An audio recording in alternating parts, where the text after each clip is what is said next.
this episode, we're going to look at these two friends and peers and hopefully get a little bit better idea of how they made their work. The first artist is Edward Manet. Manet was the older of the two and is oftentimes thought of as an impressionist, but he wasn't. He was actually a romantic style artist. The second artist is Claude Monet. There's also Monet, and Monet was an impressionist and a co-founder of the impressionist style. Now there's a bit of a trick to remembering Monet and Manet because they can be confusing. If you remember that A comes before O, Manet, then Monet, you'll remember that Manet is a romantic, Monet is an impressionist. It's also easy to remember if you consider Manet A, romantic A, I don't know. It seems to work for some. It's one of those tricks that sometimes works, sometimes doesn't. Well, at least the logic makes sense in my own mind, so whatever. To get a little bit better idea of who these guys were, we're going to examine one of their artworks and hopefully be able to put that together with a couple other tidbits and facts and get a little bit better understanding between Monet and Manet. One of Manet's most important artworks was Luncheon on the Grass, made in 1863. Manet's.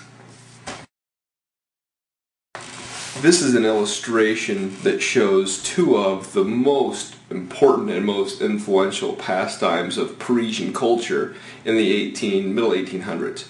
Number one, you got picnics. Picnics were huge. And number two, you got prostitution at picnics, which was also a lovely treat, I suppose. Showing this prostitution picnic thing was altogether unacceptable. I mean, people didn't want to see that. And not only that, but it also had nudity in it. Nudity was a big deal at that time. The only time that anyone was ever allowed to show nudity was, one, if you're using a god or a goddess, or number two, some other sort of mythology or some sort of parallel. You couldn't just ever be nude for the sake of being nude. It was just unheard of. It was unclean. It was indecent. The basic point is, it wasn't classically nude, and it was therefore vulgar. Color is a matter of taste and sensibility. Above all, you must have something to say. Otherwise, forget it. Now, this artwork was intended for the official salon in Paris, and it was rejected. For whatever reason, unbeknownst to me, Napoleon III decided that he was going to allow for another art show altogether to be allowed at that time.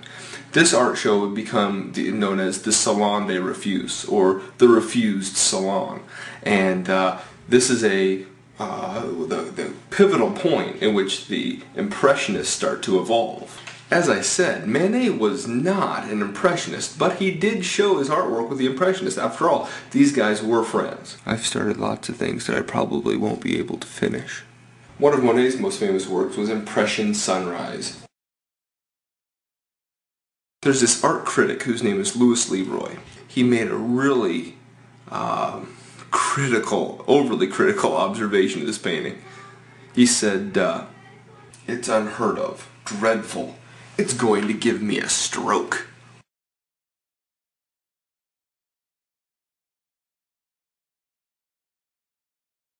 Because of that criticism made by Louis Leroy, the Impressionists took this insult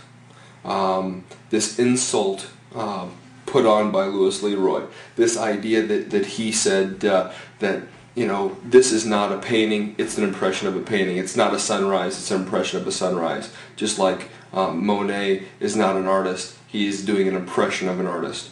Taking that insult, taking that jab, and flipping it into a positive was huge for the Impressionists. They were able to really get a lot of notoriety and popularity by taking this huge disgraceful comment, flipping it into a badge of honor, and saying, you know what, we are Impressionists. You're going to find artwork that you're not going to find anywhere else, because we're going to show you the impression of the world seen through our eyes. Monet was very well known for his paintings of water. He made a floating studio it was a boat, and he would float out into the water and paint his canvases right there on the water. He was very great at painting water, and he was very well known for painting water and the lily pads and all that. Manet himself even said, speaking of Monet, he said, Monet is the Raphael of water.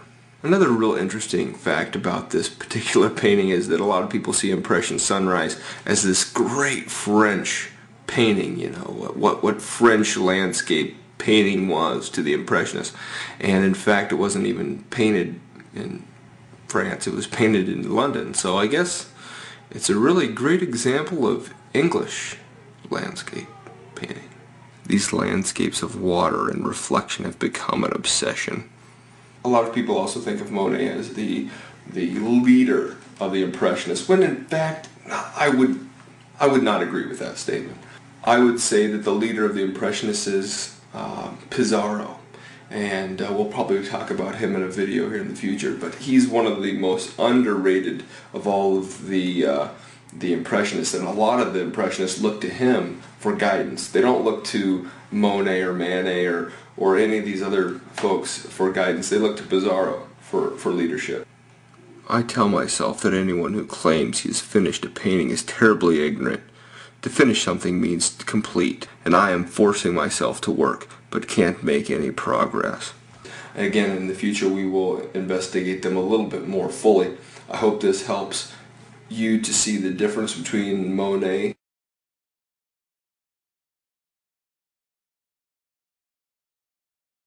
and Manet.